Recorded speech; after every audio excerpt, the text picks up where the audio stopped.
Hello bachcho, so let's read this question.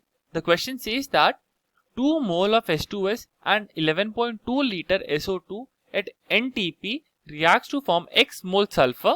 X is reaction हमें given है SO2 plus 2 H2S gives us 3S plus 2 H2O. तो इस question को हम लोग का जो की कॉन्सेप्ट है जिससे हम सॉल्व करेंगे इस क्वेश्चन को वो है मोल कॉन्सेप्ट. ठीक है, तो इस क्वेश्चन को मोल कॉन्सेप्ट के थ्रू सॉल्व कर देंगे. सबसे पहले हम क्या करते हैं, मोल का फॉर्मूला लिख देते हैं. तो number of moles is equals to given mass upon molecular mass which is equal to volume of solution in litre divided by 22.4 litres. ठीक है, तो हमें गिवन है कि हमारे पास 2 मोल ऑफ H2S है और हमारे पास 11.2 लीटर SO2 है. 11.2 को हम लोग मोल्स में अगर कन्वर्ट करें SO2 के लिए तो वो हो जाएगा 11.2 divided by 22.4 moles of SO2. That is equals to how many moles? 0.5 moles SO2.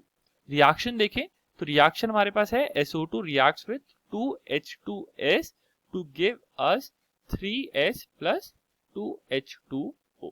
जिससे हम बोल सकते हैं कि 1 मोल SO2 रिएक्ट करता है हमारा 2 मोल ऑफ H2S के साथ.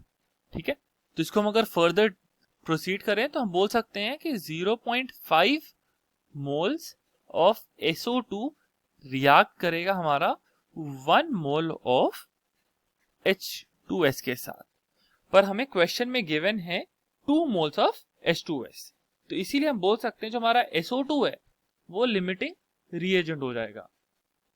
ठीक है, लिमिटिंग रिएजेंट, क्योंकि हमें 1 मोल H2S की जरूरत है कंप्लीट रिएक्शन होने के लिए, पर हमारे पास 2 मोल है ऑफ H2S. इसका मतलब है कि H2S एक्सेस में है, तो इसीलिए हमारा जो लिमिटिंग रिएजेंट होगा वो होगा SO2. तो हमारा जो रिएक्शन है वो SO2 के हिसाब से चलेगी. ठीक है, तो हमें इस क्वेश्चन में हमसे पूछा था कि X mole of sulphur form होगा. अगर हम रिएक्शन देखें तो हम बोल सकते हैं कि 1 मोल SO2 के साथ हमारे पास 3 मोल सल्फर बनता है.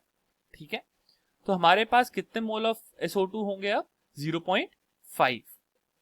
ठीक है, तो 0.5 मोल ऑफ SO2 के लिए 3 इंटू 0.5 मोल सल्फर फॉर्म होगा. तो 3 into 0.5 is 1.5 mole sulfur.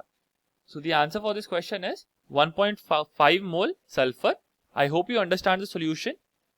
Best of luck.